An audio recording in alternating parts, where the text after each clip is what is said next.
Hey, Kevin. What are you wrestling with? My clamp died. This is the, well, not this one. This is like the ground clamp that used to be on Murph, my MIG welder.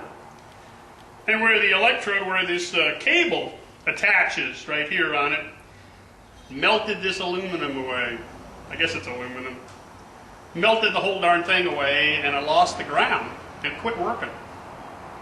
Well, rather than go back to this style of clamp where you gotta get it onto a piece of metal someplace, they've come up with something new.